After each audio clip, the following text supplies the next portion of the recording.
Good afternoon, everybody. So today I want to talk to you about the narcissist and their karma. I think a lot of times people believe because of what they see that the narcissist is not going to reap what they sow. And that is farthest from the truth.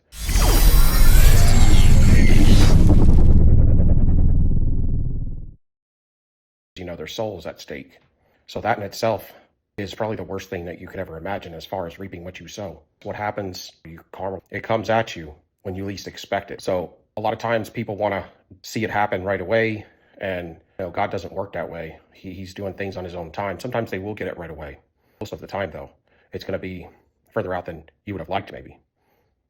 But it's not something that you really want to be concerned about, because once you heal, you won't really be concerned with that anymore. You won't be concerned about anything dealing with the narcissist. Just the fact that they're out of your life and that you've healed is all you should be wanting to think about. But I know how it feels because I've been through it several times, and I've had 2 long relationships with these types, so I know all of the brutal things that they can do to you and make you feel, and when you walk away, how it looks. Going to be a lot of things going on in the narcissist and in their relationships and their friendships and work and travel and everything that they do that is going to prove, if you were able to see all of those insights, that they are truly getting what they deserve. Because the problem with the narcissist, they don't like to be vulnerable. And you know that from being in a relationship with them, that they refuse to show any kind of vulnerability, because that's one of the things that the construct is built in them, to never show vulnerability. Because if they could show vulnerability, then they could have love. And they don't feel empathy. They're not going to try to show you any vulnerability as well.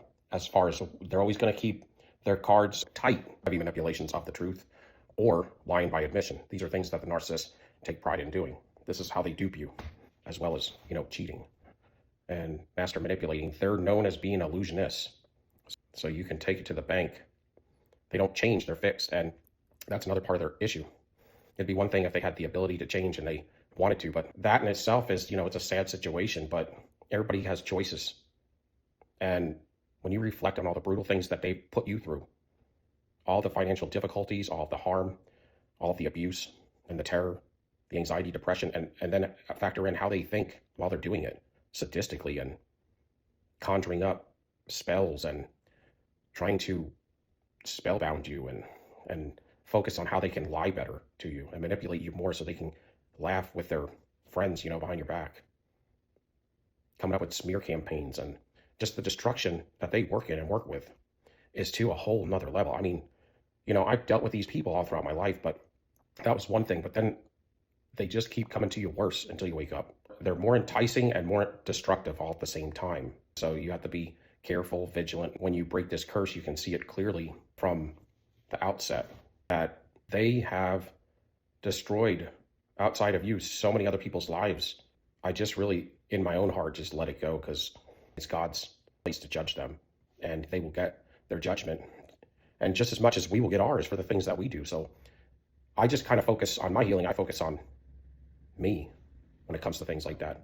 I try not to judge people, but you have to be logical. Just know that to some degree, these things are not for you to judge outside of what's really going on. As far as you don't want to get vengeance, because vengeance always brings back negative energy to you, because it's wrong. Because you're actually trying to control the reaping what they sow, and that in itself is narcissistic. I think true healing, you'll know you're truly healed when you don't really care about them at all. They're really literally just a place in your life where you were shook through trauma to wake up to a whole new world that's going on out there. A whole new way of looking at things. And it's unfortunate that it is as evil as it is. I mean, I think we all knew that it was evil out there, but I don't think that we knew we were rubbing shoulders with it as much as we were. Because it's one thing to be gaslit and to be groomed or enmeshed or have Stockholm syndrome, but when you actually understand the thinking behind these individuals, all of the monitoring that goes on and all of the sadistic things that they do, it makes you shake your head. It can make you feel real sick, especially in the very beginning, because you're trying to understand and you have this love for somebody. And it's not love to some degree. I mean, I think that empaths love, man, heavily. So I think for all the energy you put in, there was love there that you threw at them. You might have felt like you loved them, but they didn't love you. I understand that. And I understand they say it's a trauma bond, but I don't believe everything that they say. Because when you walk down the path, it's different when you walk down the path and when you're just speaking on it from a book. from a school that's indoctrinated you to certain things. The thing about the narcissist too, they will come to you and want to stay with you just so that they can camouflage themselves from catching their karma.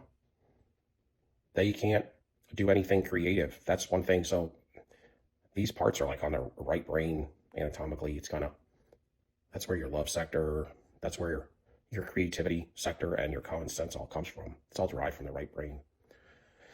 And because of that, those are three things that they just do not have. But when you lose these aspects, you lose so much more.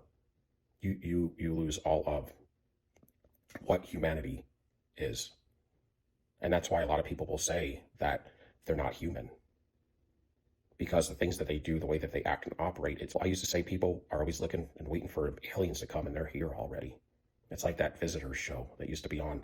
It's like they look like us, but if you peel back the skin, there would be a lizard in there. And literally, they're a whole different species to themselves. It doesn't matter who you are. If you have the genetic makeup of humanity and you were born within humanity, then you have to reap. The laws state as laws of this world system doesn't respect you out of others. I mean, God said he's not a respecter of person. So if he's going to treat you the same way he treats someone else, then so be it. That's going to be for them. They're going to get it.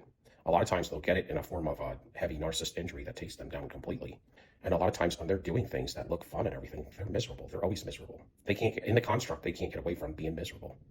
They can't get away from paranoia and anxiety.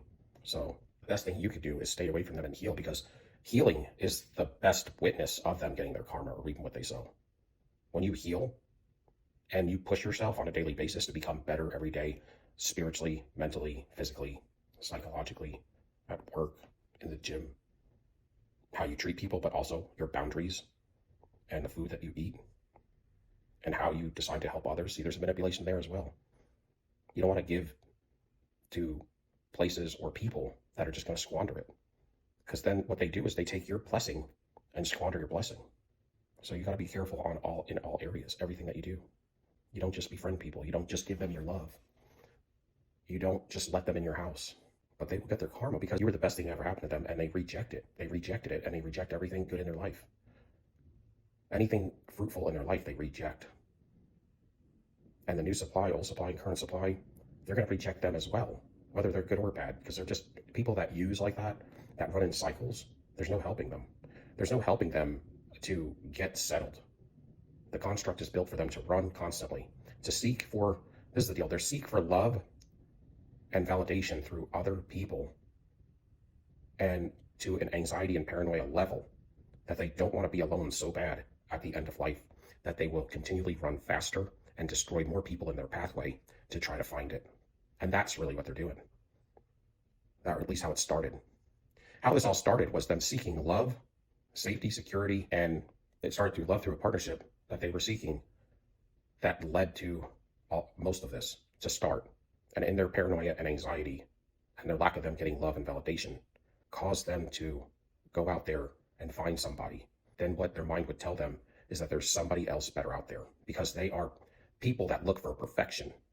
They believe they're perfect, which they're far from it. And so they seek for you to be perfect and for you to fix them through your love, through your care, through your safety, security, and through validation, and to heal them.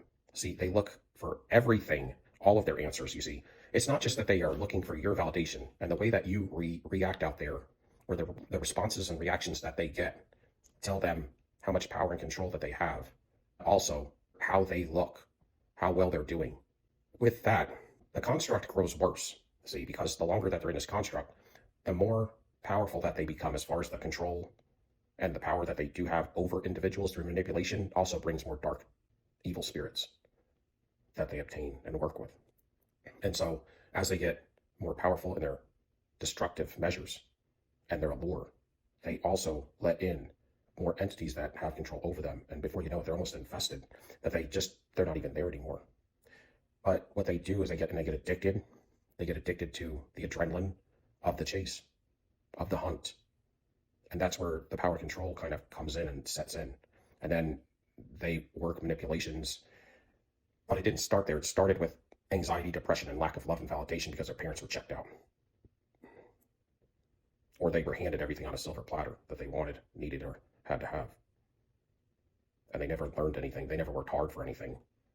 They just felt completely entitled.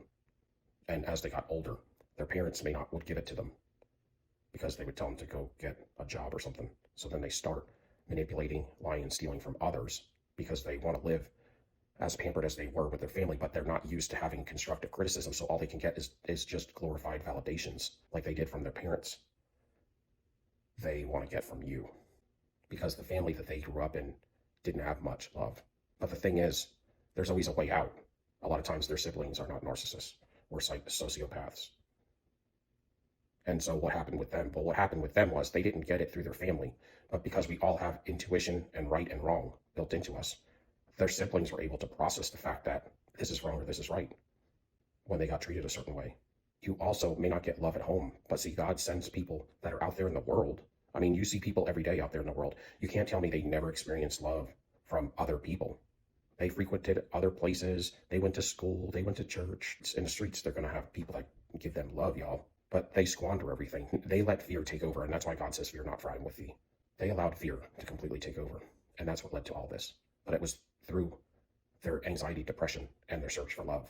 And that's why when they get you, they, at this point in time, as they've gotten to age, they have completely corrupted themselves. So there's pieces of them that maybe appreciate what you do in your fuel, but then the other side of them is to say that you're stupid and weak for having vulnerability and love and to pour it out onto them or into them. And then, they can't help themselves. And what they do is they always go from you to somebody else because in their search, they're looking for complete perfection. And who do you know on this earth that has complete perfection? They're perfect. And even if they were perfect, they would age. So that would make them imperfect. But there's nobody perfect. There's nobody even close to perfect. And so this is what they're doing. They're always searching for this one up. And in that, they've also they like the chase, the hunt, the takedown.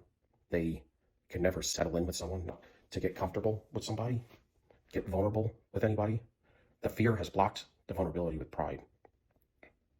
And through that, they gave up on love because you have to give something away to get something. That's how this world works. And that's where they really, truly went corrupt.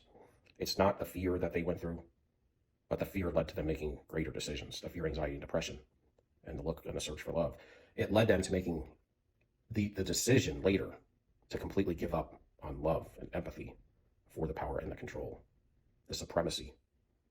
And they gaslight themselves and rationalize always how, for them doing it, it was justified. That you're always going to be the injustice. You're always going to be performing the injustice. They will find a way to rationalize this out. Even when they cheat on you, they find a way to blame you. That's why sometimes they will preemptively start an argument so that they can leave and cheat on you. And then when they cheat on you, they tell themselves that you treated them this way, and this is why this happened. This is what they would rationalize out. Now, sometimes they'll cheat on you because they are impulsive. They will cheat on you while they're out and about, and they haven't had a chance to argue with you. So then they'll come back and argue with you, and then rationalize it as, see, this is why I did that. And they feel in their own mind and heart that they won't reap the negative reward or get karma for those particular things because they found a way to rationalize in themselves that it was justified.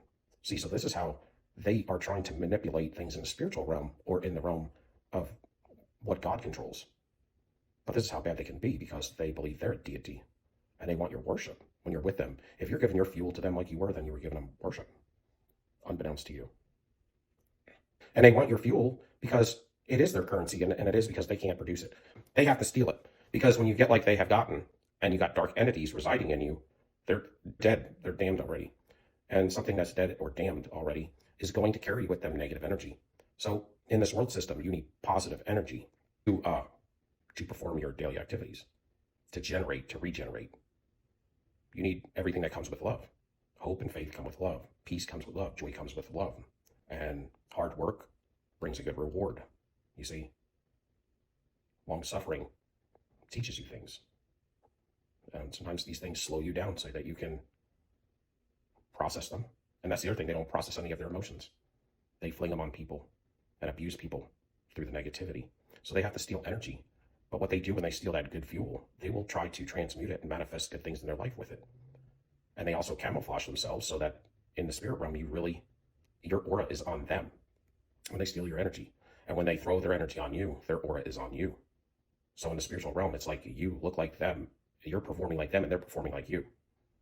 So it's almost like they're getting all of your blessings. They're siphoning your blessing fuel. But then what they're doing with it is destructive things. So then you're reaping that karma as well. That's why as soon as they come into your life or come back into your life, you start seeing negative things occur. It's because you went into covenant with them, consent. So that's why they will never break up with you. They will shelve you, but they will never give you closure. And a lot of times, if you pay attention, they will get you to say some weird things so that you agree to it. I've had mine say some weird things that sounded almost like it was a contract. And when you do these types of things and you let these people in your house, then you reap their negativity. Because you are allowing it, consenting to it, and you're fueling it and providing for it. You are housing it and embedding it. So these are things that they do to try to avoid that karma and stuff. So when you get away from them, you may ruminate for 6 months, a year, and that's because they're still plugged up to you. They're still attached to you, still corded up to you, so they don't have to be with you to steal your fuel. They're still siphoning fuel off of you. That's why you need to stay no contact and heal, because they will just in a few minutes of talking with them and the lies and the manipulations that they tell, they will be spelling you back under that trauma bond. And when they do that, then you almost have to start all over again. Unless you gray rock and give them nothing. It's when you rationalize that they can be good and you open yourself back up. It's when you deny yourself and open back up to them, or believe that they might be telling the truth this time. When you're convinced of those things, and it doesn't take long for a narcissist, when you're trying to heal and you're ruminating and you're plugged up to them or they're plugged up to you, you're vulnerable to those types of attacks. But when you get completely away from them, you still have to get them unplugged from you. And that's why sometimes you'll still have bad things occur after you're trying to heal, because you have got that cloud is still on you. You're still burning off their fuel. You're empty and hollow, and you're thinking about them with all the fuel that is being generated for about 6 months. So just to clear them out of your headspace and out of your aura and your spiritual sectors, it almost takes 6 to 8 months to a year. And that's you putting in work. But then, God's going to, during that time, rebuild in you a new you, so that when you present yourself again, you're going to be different. You're going to be changed.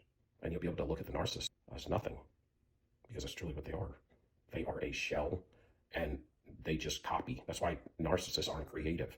They take your creative energy and transmute it into things. They take your creativity, they take your energy, but they're really just biters. They bite off other people because they can't process anything. When you can't process anything, or what makes you an individual, is when you process emotions. And that also gives you the choice of right and wrong. And they never did that. They don't process anything because in the fear. So the processing, so if they have something happen, then it comes at them emotionally and it's blocked from fear. And then it turns into pride. Pride stops it. That's the army of pride comes, and then it walls up.